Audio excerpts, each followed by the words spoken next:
Hello and welcome, you amazing humans. Let's say earthlings, but all of you. I want to say thank you to Rusty Pack. Hey, Michael. Hey, Curious George, Ice Hawk, Ponyo. All of you guys, thank you so much for joining me on this live chat. Those that are also watching and will be watching it in a replay. I want to say hi to all of you. Welcome to another episode of Mysteries Were a History, where I'll take you on a wild ride into the unknown, the strange, and the mysterious. Like you, I have questions. Like you, I want answers. Not just about UFOs, but about all the mysteries that are on the fringe of everyday existence. I'm an explorer, just like you, and I'm looking for clues, trying to find things to compare between these bizarre phenomena that have quite literally been plaguing humanity in one form or another since the beginning of recorded history, and in some cases, beyond. So tonight, I'm going to take you on a trip into the disturbing and mysterious topic of the Men in Black. Wearing the whole outfit today, and I'm really looking forward to this topic. But before we go ahead and start, I did want to let you know that yesterday I had an interview with the infamous Jimmy Church from Fade to Black. I will put the link in the description box below of how the interview went. And I was going over the comments and trying to give a better presence on camera and how to do these interviews. And I was reading a lot of people were saying, oh, Cristina keeps dodging these questions and she doesn't know how to answer them. But what I want to say is that I'm not dodging these questions. It's more of I'm still so new to the topic. And in many cases, I have not formulated an opinion on what I think about a lot of things. People place me in very high esteem on a pedestal, especially working for the debrief, but I lack a lot of research and experience. So I want to say thank you for everyone that's been supporting me since the very beginning, knowing that I'm a newbie. And for those that are going to watch it, I hope you like it. I hope you learn some really interesting things. There are a few things that I've dropped that I've never spoken about in my personal life. So hopefully you find that interesting and maybe get to learn a little bit more about myself. Let's jump into this now. Who are the Men in Black? Everyone is familiar with the movie series, with the main titles being Men in Black, with Will Smith and Tommy Lee James. And it's a fantastic movie. There's a bunch of them and everyone loves it. But these Men in Black are placed in the limelight of being very kind and humanistic. But it doesn't really seem true to the real accounts of how people encounter the Men in Black. But throughout the years, there have been even several TV shows that have dealt with these bizarre individuals. One of the most notable being is the 5-season series called Fringe, which ran for 100 episodes between 2008 and 2013. How many of you guys have seen the TV show Fringe? I just recently watched it for the first time, maybe like about a year ago, and I loved it. I was really intrigued on the topics that they touched on.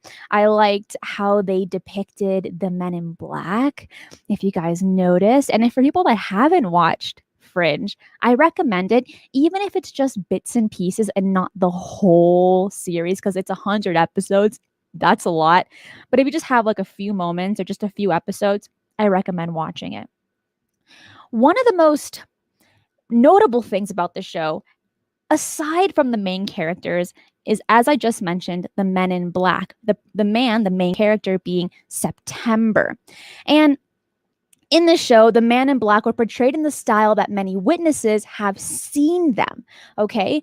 Being bald, no eyebrows, pale skin, but to the point where it almost looks kind of deathly, and behaved in a robotic fashion with their black suits and hats, and always carrying a briefcase.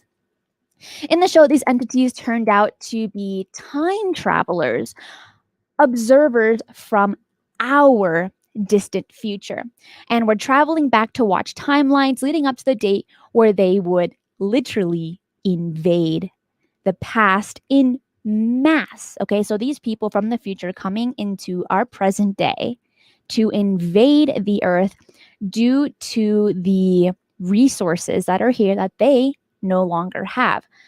So it takes you on this adventure. This whole show takes you on this adventure of our present timeline DNA as in their own time in the future where they are practically facing extinction. People that have seen the show, you'll probably witness it, witness how they portray themselves in the TV show. But overall, it's something that I truly, truly enjoy. So let's take a look at some of those theories about the Men in Black. There are several theories at those in these mysterious groups might be. Okay, some suggest they are top secret governmental departments specifically tasked with suppressing evidence and reports of UFO sightings and even of an extraterrestrial presence on Earth. Give me 1 second. I need to get a glass of water that I forgot. So while that is going on, let me replay the intro.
So I'm reading in the live chat that it keeps zooming in and out. And I literally just bought a new video cam because my last one died out of nowhere. So I just bought a new one and I'll probably have to deactivate the autofocus. I want to say thank you for those in the live chat that are keeping an eye on this because it's not something I look at and can't really notice, even when I do wear contacts. So you might notice it a little bit more throughout the show. I hope it's not too distracting. I really hope it's not, but let's keep going. And by the next time we have this show next week, I will make sure that it is fixed and not a distraction. Back onto the Men in Black. Before we even go to our first story, which is one of my absolute favorites in this whole series that we're going to be talking about, How many of you people have either encountered a Men in Black experience or have even heard of it, or not heard of the Men in Black? I do want to know this before we keep going, just because so I know how to better explain these kinds of encounters. While I wait for your responses, let's keep going with this. So the Men in Black, really, who are they? They're bald, they have no eyebrows, they have no eyelashes, they have very, very deathly looking skin, incredibly pale. But there are quite a few other factors about these entities. I wouldn't even call them human, that we're going to go a little bit more in depth as we go through the cases. Curious George says very little, and that's great. You came to the right place to learn about them. Set your hands down. Yes, I will. As a Latina, right, we talk with our hands all the time. And now that my camera's a little bit lower than usual, you actually get to see behind the scenes of my hands moving a lot. So I will put them down so that there's no more autofocus. Hopefully everyone is looking forward to this, because I know I am, and I'm also getting a little sweaty because I'm a bit nervous. As always, I'm always nervous. These entities are believed by some to work for the military, the government, and being kind of secret agents. Another theory is that they are simply members of the Air Force Office of Special Investigations. Others have suggested that the chilling men are in fact extraterrestrials themselves, either in their genuine form or in some kind of assumed form, maybe taking on a persona or a vessel of some kind. Yet other researchers have declared the real possibility that the Men in Black are connected to an underground civilization, vastly ancient and hidden in legendary, huge underground cities, perhaps one indigenous to the earth, but we're forced to go underground out of sight for maybe a long period of time. This phenomenon is so mysterious. Yes, people have encounters. Yes, some people have pretty close eyewitness accounts, but there isn't really anything incredibly documented on who these beings are and where do they come from. Curiously, even in the recent sightings, their outfits look the exact same as they did in the 1940s and 1950s. So people that are having these encounters in present day, in the 2000s, it seems like they didn't update their outfits. Their suits, their fedoras, and their sunglasses kind of look outdated if you did want to compare it to a present day man wearing a black suit. It's just not the same style.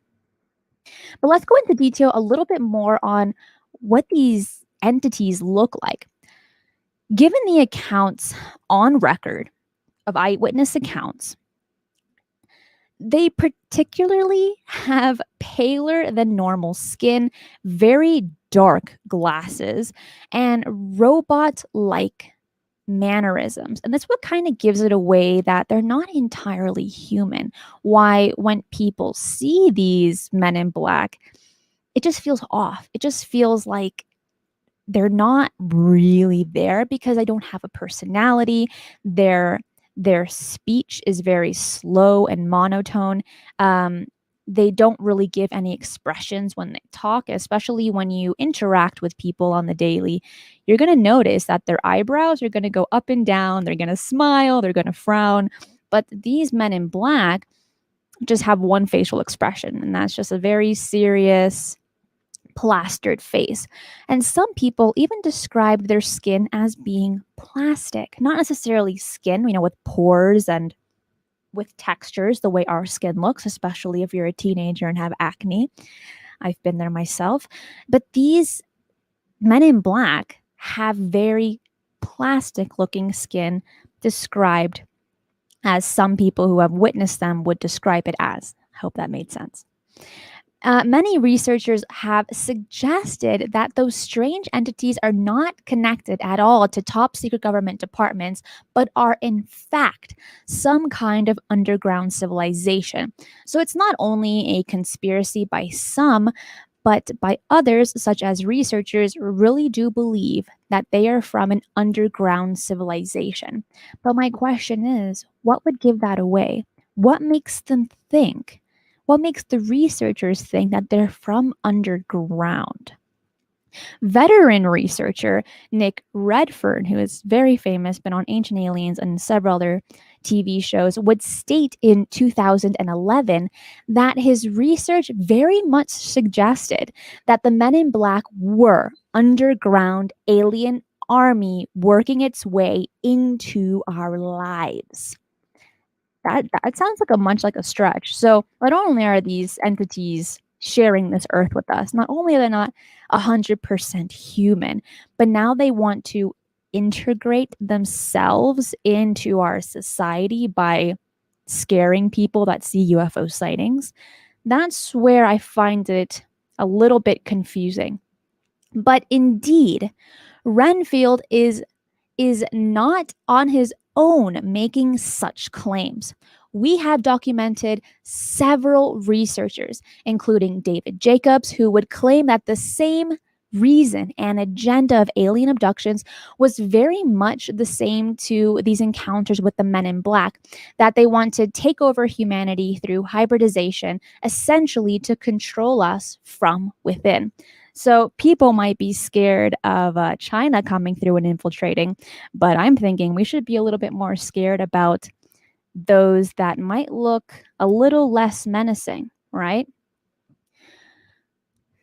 What we can also say about these Men in Black is they're, and I've said this again, and I'm going to say it one more time, that they're very, very robotic. And I'm going to keep mentioning it as the stories progress, because that's simply not human. We are not robotic creatures. We're very sociable. We want to interact with others, be appreciated, make jokes with, and also to eat at the dinner table and have conversations.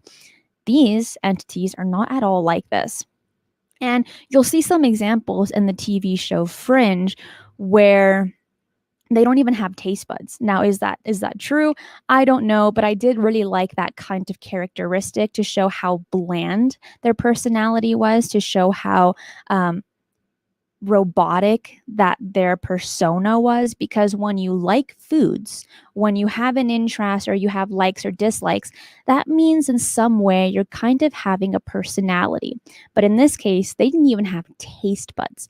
So that just shows it's merely another aspect of how these entities are. Is it possible that these Men in Black are somehow related to the black-eyed kids, because they also have very similar mannerisms to one another?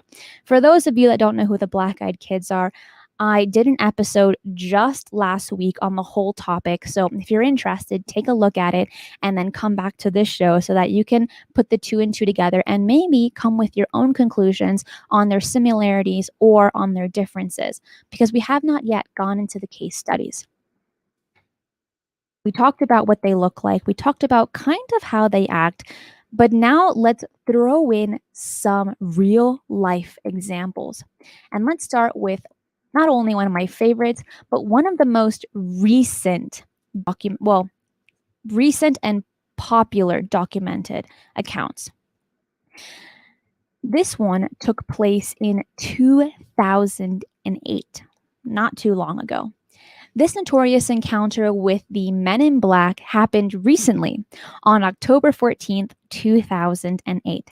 Shane Shover, a hotel manager near Niagara Falls, who has been to Niagara Falls? I've never been, but I heard it's beautiful, alleged that he had a security guard from the hotel and himself see a UFO right in front of their hotel. The hotel staff then reported a few weeks later, the hotel staff reported that two unidentified men had entered the hotel looking for the hotel manager, Shane Shover, and the security guard to ask them a few questions. But neither of them were there at the time that these men in black entered. After hearing about this, after hearing that these weird people were coming to see Shover, he went straight into the security room and looked through the security footage to find, as it was explained, two unidentified men in black suits and fedoras entering the hotel. Staff who had seen the two men reported that they didn't have any hair at all, they didn't have eyebrows, they didn't have eyelashes. However, others have looked at the video and stated that those men could be anyone, and there wasn't any evidence behind Shover or the hotel staff's claim. But there was one woman who got a very close look on these men. And she was the one of the tourist women that helps with Niagara Falls and the hotel. And when these men entered and were unable to find Shover and the security guard, they went ahead and talked to this woman. This woman had this sense of fear inside of her. She looked at them very closely and noticed that their hair that was supposedly to be on their head looked like it was a wig attached to their hat. That's weird, that's bizarre, and something that isn't common. Then she noticed that they had absolutely no eyebrows. They had no eyelashes. Their eyes were pretty big, blue-eyed, and the whole time they had the conversation, those men in black never blinked.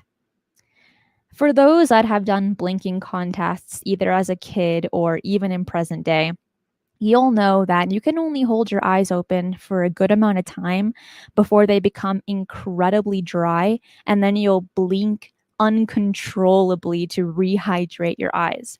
In this case, this woman, who wants to remain anonymous, stated that the men never blinked, that their eyes were incredibly blue, and she almost felt in a way like when she looked at them that she was kind of being hypnotized, and that she felt that these men could read her mind before she could even say anything, as if they were scanning her.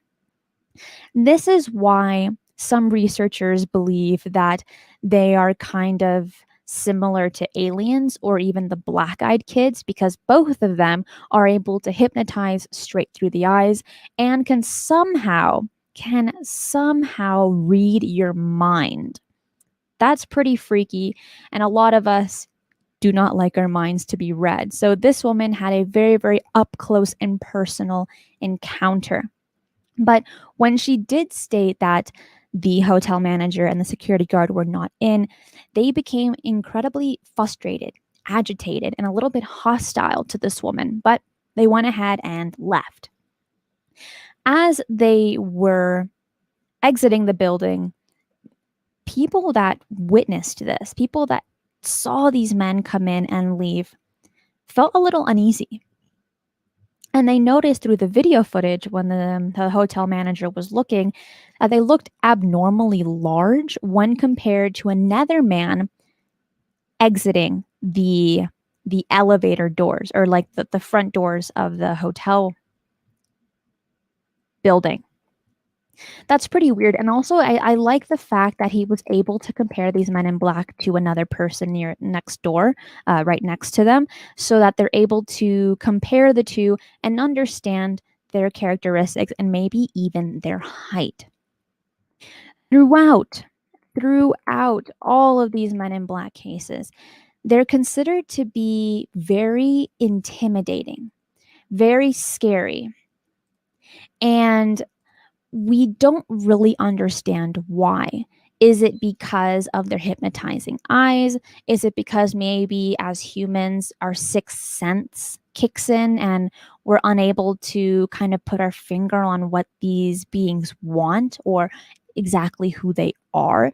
Because when you're expressionless When you have no emotions, or even when you don't move your eyebrows or have a very monotone speech, it just really throws you off and it makes them feel kind of untrustworthy.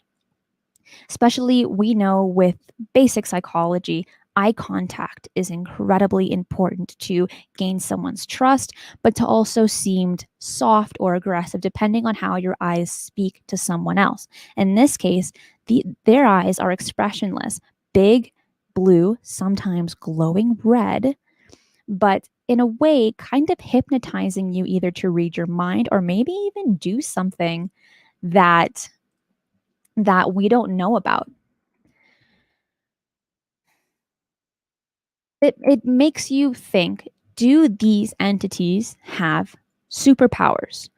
Are they some kind of hybrid of either us humans or a complete different entity altogether? How come we as humans, the day-to-day people, can't possess the same things they can, such as hypnotizing or being completely expressionless? And like I just mentioned a few moments ago, there are a few cases where these men in black have red glowing eyes. That makes me question, and I'm pretty sure I'm not the only one that questions this, but do you think that's why they wear sunglasses, no matter if it's daytime or nighttime, maybe to hide their glowing eyes? And when they do take them off, right, like the woman had saw in the hotel management, was able to see his eyes. Why did he take them off at that moment? Was it because he had a goal of trying to hypnotize, or what?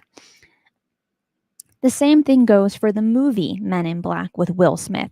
They wear sunglasses when they're about to use that super awesome device that clears people's memory, okay? Because they don't want their minds to be wiped.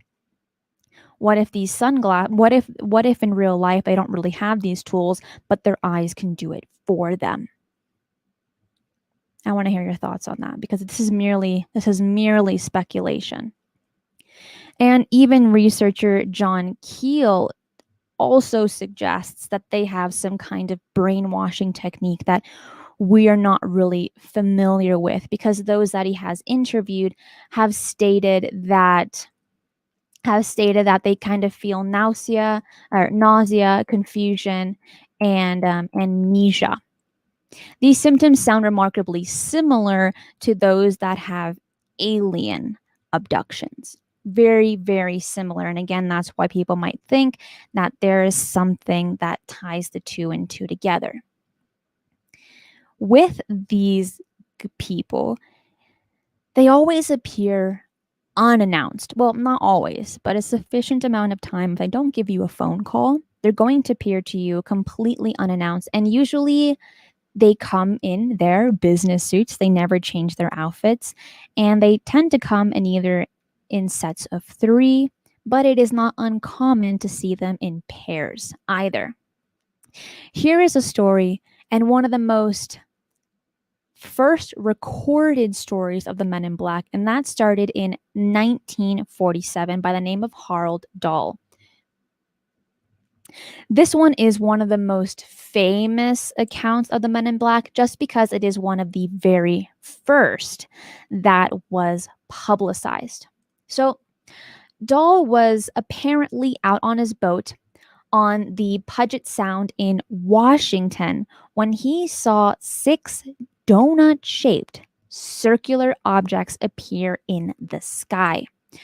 One of the objects apparently completely fell apart. The ensuing debris struck the ship, it injured his son and killed the family dog. If that's not evidence, I don't know what is. But he went ahead, and Dahl was really smart and got more evidence. He then snapped photos of the debris. But soon after, without anything at all, Men in Black come up just a few moments later, and they asked Dahl if he really did have this encounter. And Dahl said, "Yes, I did." He says, "Well, I want to see the footage. I want to see the photos of the debris that you caught." He wipes his hand over it, and the photos become completely fogged. If that's not a superpower, I don't know what is.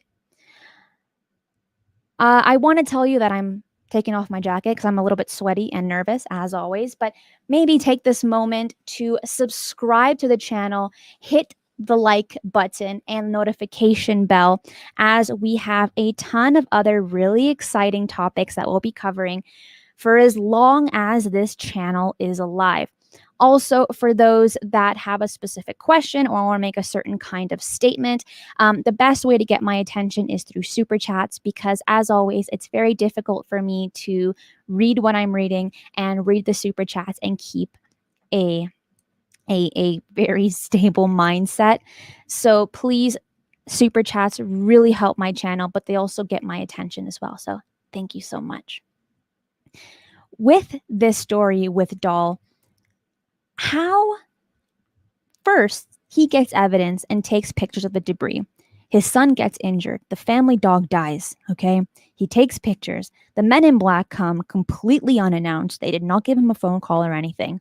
They ask to see the photographs, and he just wipes his hand over it and they become all fogged up. How is that possible? Without any kind of technology that he could see, and was able to distort the photos.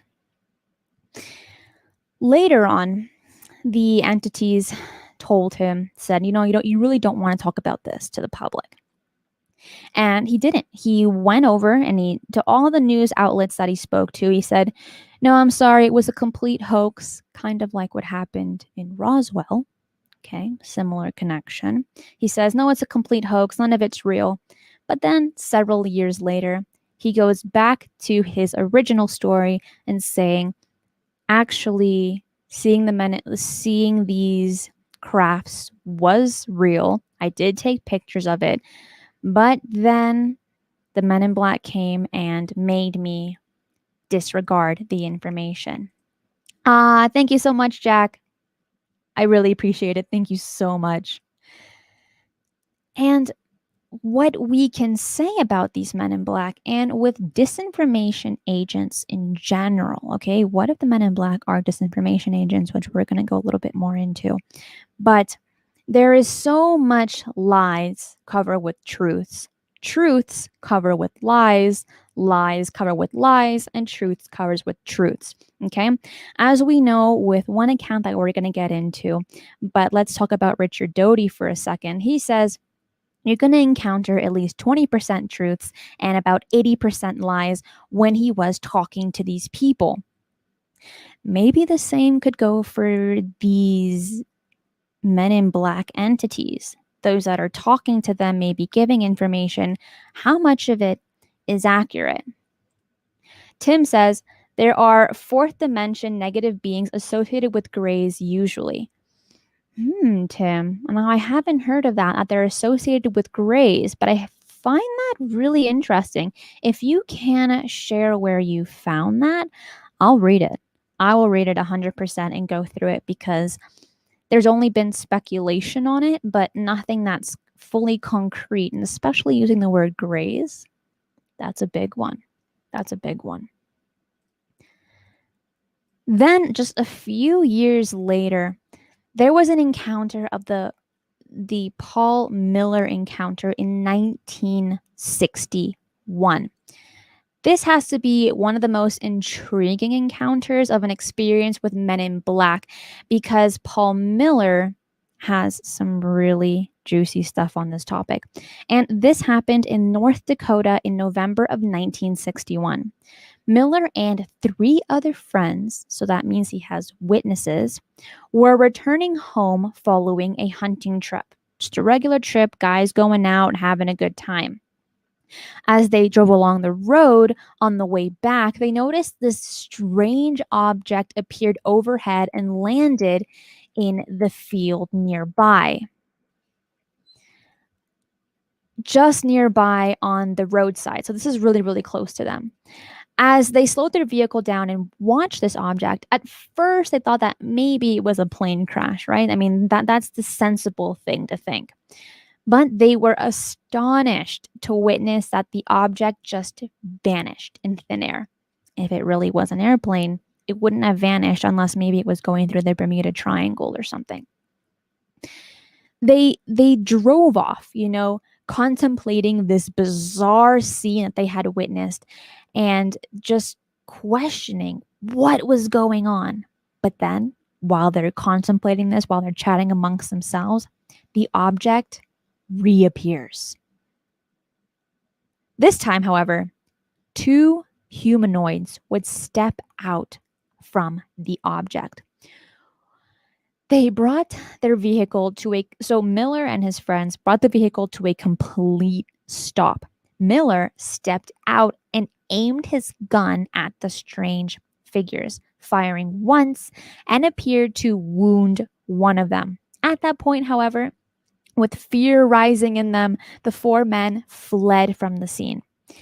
This is a very common act to do amongst humans, especially in 1961, especially when you're so used to going hunting. When you feel a sense of fear, or when you feel a sense like you're possibly in danger, the only way to protect yourself is to use a weapon and to hurt them before they hurt you. This is a very, very common humanistic behavior that all of us have ingrained in us as just survival. People might think what he did was completely wrong, but when you're filled with fear, when you're filled with confusion, to him, it seemed like the right thing to do. Now, was it? Depends on who you ask. It was only then, when they approached their location of finishing their hunt, that they began to realize they had lost around 3 hours of time. Now, this sounds kind of like an alien abduction, right? You're always going to have missing time. And in this case, these people did, 4 of them in total. Although they attempted to make sense of the events amongst themselves, they agreed not to report the incident. This is 1961. This topic is not talked about. And how would you talk to the policeman saying, yeah, I went hunting, I saw this craft, it disappeared, it reappeared, and I shot it, and I think I really hurt it, but now I lost 3 hours of time. It makes you sound like you had a little bit too much to drink and you shouldn't be driving, and they're going to revoke your license because it sounds a little bit too crazy, especially for this time. And even in present day, if it's not presented correctly with the right terminology, you're going to be looked like you're a crazy person. So these 4 men did not report the incident. And they also agreed to not speak about this outside of their group. Okay, they did not want anyone to know about it because it's incredibly bizarre. Hi, Jack Ryan. Thank you so much. Good to see you, dude. And when it comes to this, I can completely understand on not wanting to talk about something that, one, you might not fully understand, but two, talk to the public about something that you already agreed with your peers, with the other eyewitnesses, to not bring it up to the public. And I do mention that in the interview I did with Jimmy Church. So again, I'll put the link later below. Take a look at it because you'll get to know a little bit more onto why I researched this topic. The following day, the day after they saw this weird craft, it went for a strange turn. Miller worked in the office for the Air Force. Okay, so he had to put a good profile. He's a credible man because he works for the Air Force. The following day, despite a persistent, uneasy feeling about the events of the previous evening, he arrived to work as normal. When it comes to anything paranormal, supernatural, or even the UFO topic, you always want to trust your gut feeling. Just like how I mentioned last week with one of the Marines having this gut feeling that the black-eyed kids were wrong. It just felt off in his stomach. The same way Dave Paulides from Missing 411 says to listen to your gut feeling. You want to listen to your gut feeling, even if you think it's going to be wrong. You'd much rather it be wrong than be correct, and then you're in a pile of crap. Well, this guy did not listen to his gut feeling, and he goes to work like normal. Not long after, however, 3 strange men dressed in black suits and ties arrived asking about him. They wanted to know where he was and to, I guess, just quote unquote casually talk to him. They would claim to be that they were from the government. However, when Miller asked for identification, for their ID on if they really were FBI agents, they simply ignored the request. That is a huge red flag. If someone doesn't show you their ID, you probably already know that it's going to be fake, that these people are not legit, because if they were legit, they would have no issue in showing their identification unless they were some kind of spy of some sort.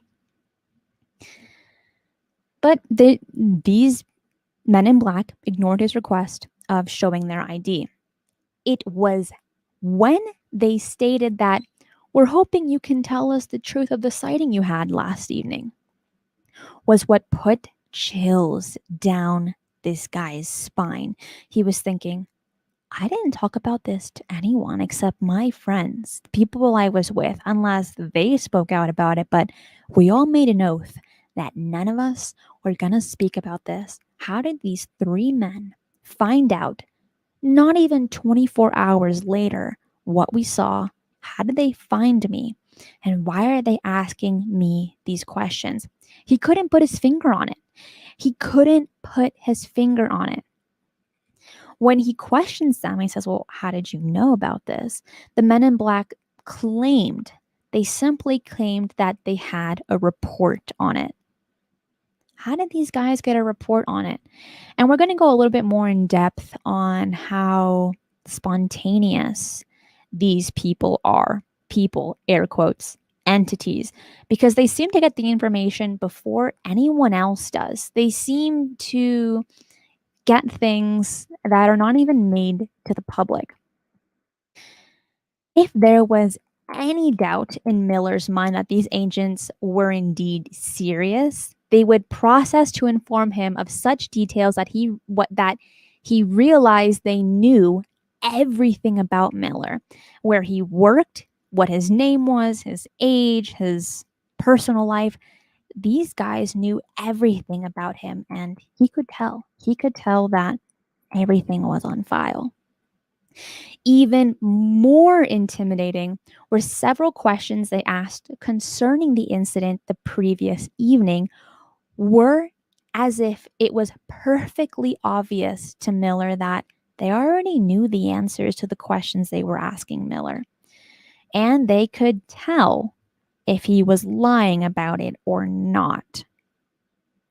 It wasn't until several years later before Miller would report this incident to UFO investigators. So let me backtrack on that. These men in black, not only did they get a report before a report was even made, but they already had all the information about the incident as if they were there. They didn't need Miller to give them extra information. They knew everything. But instead, to Miller, he believed that they were asking questions simply to see if he was going to lie or not.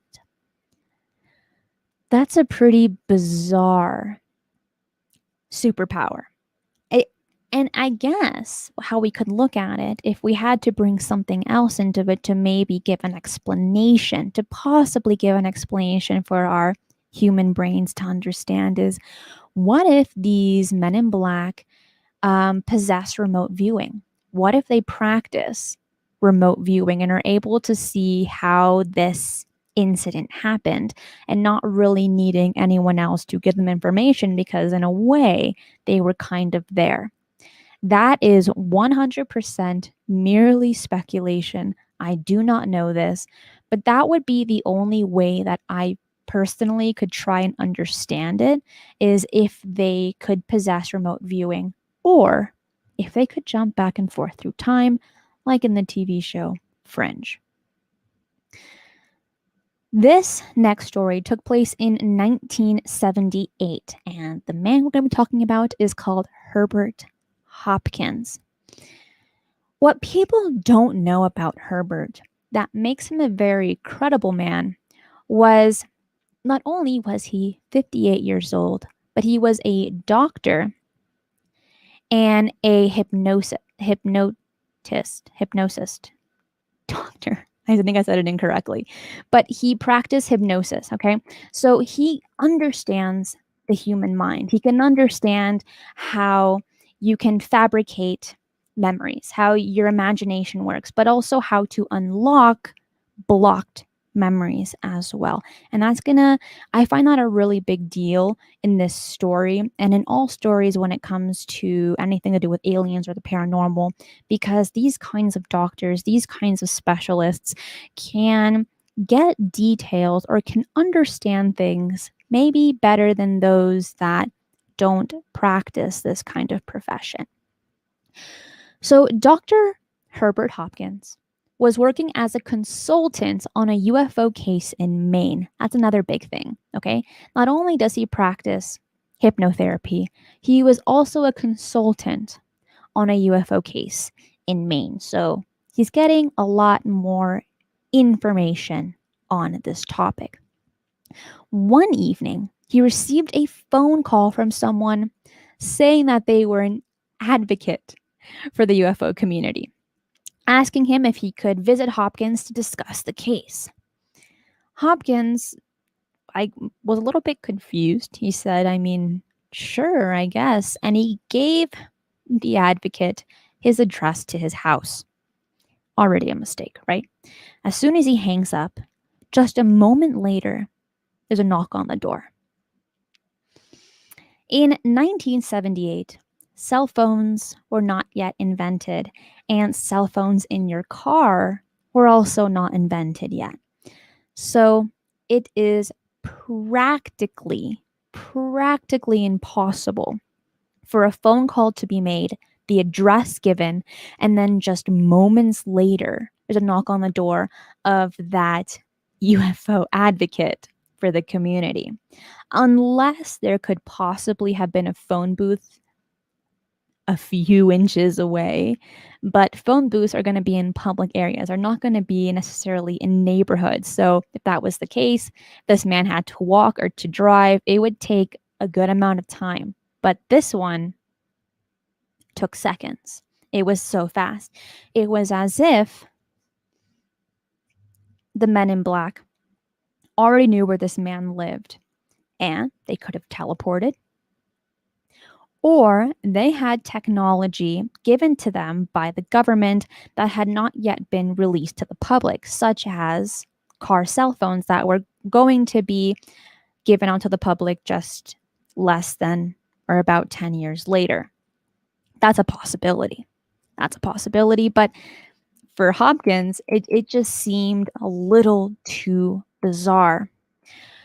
As Hopkins opens the door, he realizes them wearing the typical black suit, black tie, had very unusual facial features with no hair, no eyebrows, extremely pale skin, and he described it personally as being deathly white. The only thing that stood out with this particular man in black that isn't usually talked about amongst other men in black cases was that he was wearing this kind of ruby red lipstick. That's a bit odd, especially for this time in the 1970s, for a man to be wearing lipstick. It wasn't really a thing. And he had the same question. He was thinking, why does this man have lipstick on his lips? And right before the man in black enters Hopkins' house, he just had this uneasy feeling about this man. And he almost felt hypnotized for letting this man enter his home when he usually doesn't let any strangers enter his home because they're at where in his location where he lives, there's a high rate of crime. Yet he lets this man enter, and soon after, when this incident is over, he was a bit confused on why he did that. Even though he did, his dog was going berserk. His dog was barking. He felt uneasy. He felt scared because animals have that kind of sense that humans don't have. So when they encounter these kinds of entities or things that are somewhat paranormal, they react in a scared manner, or you can just tell something is off about him, about these entities. As the man in black sits on the couch and begins to have a conversation with Hopkins, he's wearing kind of grayish gloves and he wipes his mouth with this glove, okay? Then all of this red lipstick is smudged on his glove. His lips are smudged. And when Hopkins takes a closer look, because remember, he's a doctor, he notices that this man that's sitting on his couch has no lips. It's just a slit. Not human. All humans, even if you have really skinny lips, you're gonna have lips. This man on his couch did not have any at all. And if you had to compare it to something, you could compare it to maybe the Greys, because they also don't have lips. Maybe that's why he was wearing lipstick, to allude to the fact that maybe he was trying to fool someone into saying, yeah, I'm totally human and I have lips. Thanks, Bam. Thank you so much. Woohoo! As the man in black is sitting on the couch, he says, quote, well, he doesn't say it, but Hopkins writes it in his book and says, quote, the man in black informed Hopkins that there were 2 coins in Hopkins' pocket, which was correct. Odd. Was he a magician? I don't know. And asked him to remove just one of the coins in his pocket.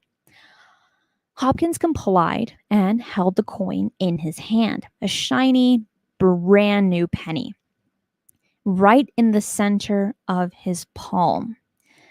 The men in black told Hopkins to watch the coin very closely. After a few moments, the coin took on a silvery appearance. And as we know about pennies are copper colored. But it was beginning to turn silver in appearance. And then it was beginning to turn out of focus. And then it faded and eventually disappeared altogether. That's one of the best magic tricks I've ever heard of, because he did it without even touching Hopkins' hand. It all appeared right in front of him. And he was able to measure all of the stages of this penny going out of the blink of existence. The men in black informed Hopkins that the coin would never be seen on this plane of existence again. He then inquired as to whether Hopkins was familiar with the alleged UFO abductee Barney Hill. Verga says, how do I become a Patreon supporter? Well, thank you for asking. There is a link in the description box below that will take you straight to the Patreon. And there's a bunch of bundles that you can pick from, all with some really great goodies. For those that are not Patreon supporters, I recommend just at least going to the link and seeing what there else is to offer, because I took a lot of time in thinking what else I wanted to add as like special little goodies. And I like it. I hope you guys like it too. For those that are already supporters, have been amazing. And I want to say thank you to all of you, because you're the ones that support me in this channel to get this mic, this background, to be able to pay my lighting bills, for all the lights I do, and everything in between. So thank you so much for asking about that. The man in black then asked Hopkins, do you know about the UFO abductee Barney Hill? At this time in 1978, Barney Hill had just passed away. So Hopkins replied that he had heard of Hill, but was under the impression that he had died not too far in the distant past.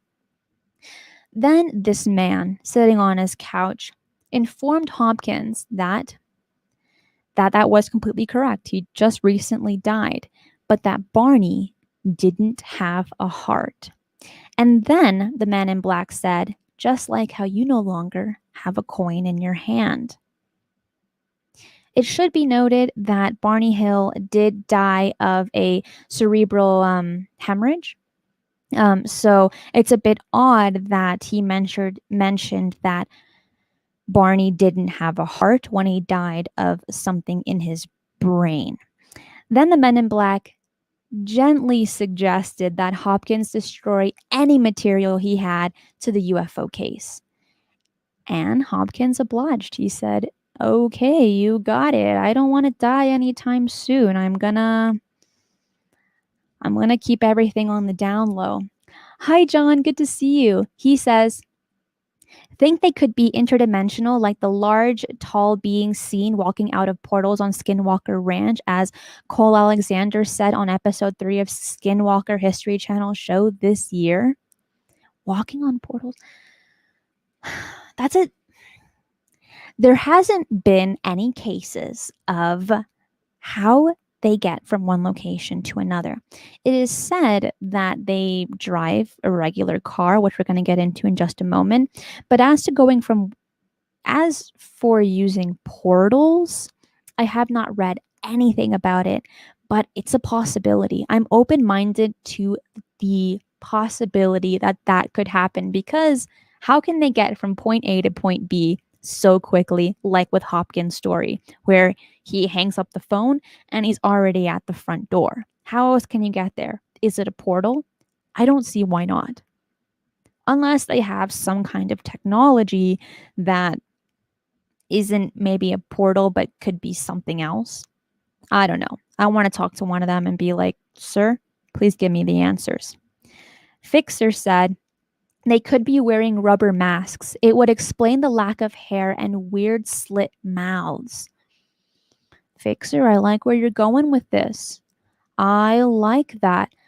That would make sense. And what I said at the very beginning of this was some researchers, or those that have encountered these beings, of them kind of using a vessel, or it doesn't really seem like it's incredible, like exactly their body, but could be something else. So if they're wearing a mask and it's a really good mask, that's a possible one.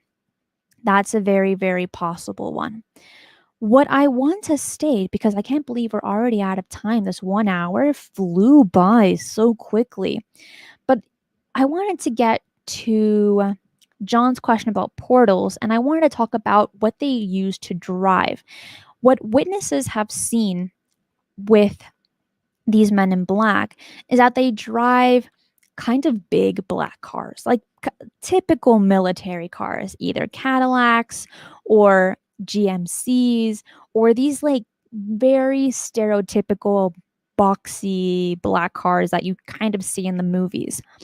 But when people try to look at their license plate, it seems obscured, kind of blurry, or there isn't a license plate at all. For a few people that were able to capture the license plate and it wasn't obscured and they look it up online, I'm sorry, it looked like their car wasn't even registered at all. Like there's no record of that license plate having an owner, which is a typical, well, I don't know this. This is speculation, but I'm going to speculate that that could be a normal military tactic, right? Where their military cars are not going to be registered, at least to our public domains of trying to find license plates, right? With the websites that we have that you have to get a special access to. That is kind of odd about what they drive, and it's been consistent throughout the years from the 1940s on to present day. They drive stylish government kind of cars that are up to date, but their outfits are not up to date. I find that a bit strange. Why do they do that? What's going on? Hey, Louise. Hello, Lady Gomez. Hello. Good to see you. Good to see you. I want to quickly get back to the Hopkins story before we end today, and something that is also consistent in stories. Right before the man in black leaves, okay, right before he feels like he's satisfied with getting the reaction of Hopkins to delete all of the evidence that he has about UFOs and his research, he begins to state that his speech, so Hopkins begins to state that his speech begins to really slow down. He rises very slowly and unsteadily on his feet, and he says, quote, "My energy is running low. Must go now. Goodbye."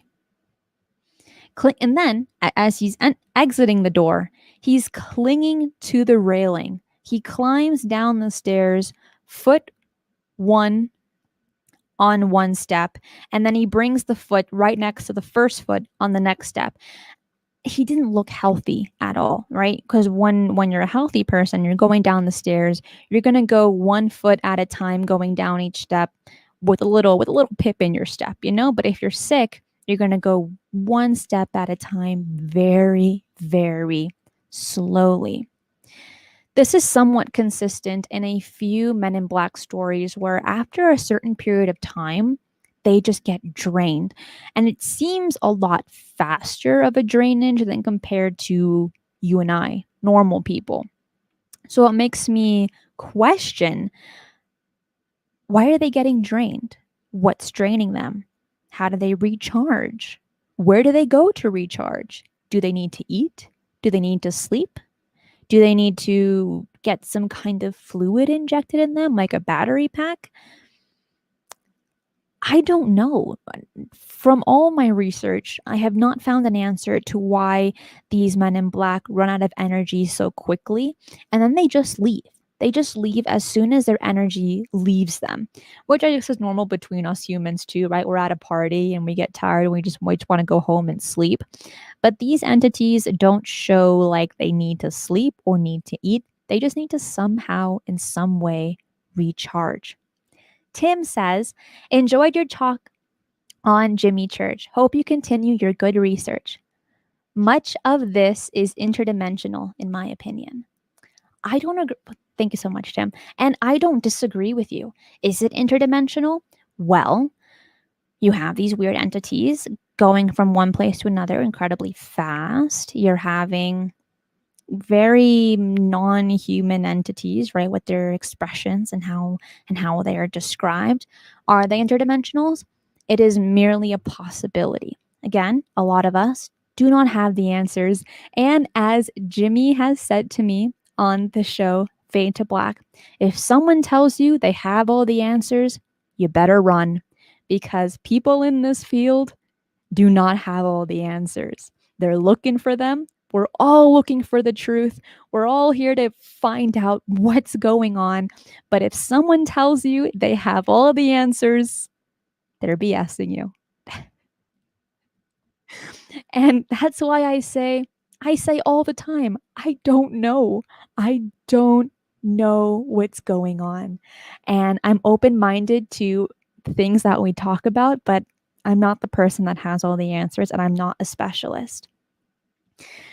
This has been such a blast talking about this topic, and I'm sure we will do a review in the future with the research specialist who can further open this mystery to us, which I'm hoping for.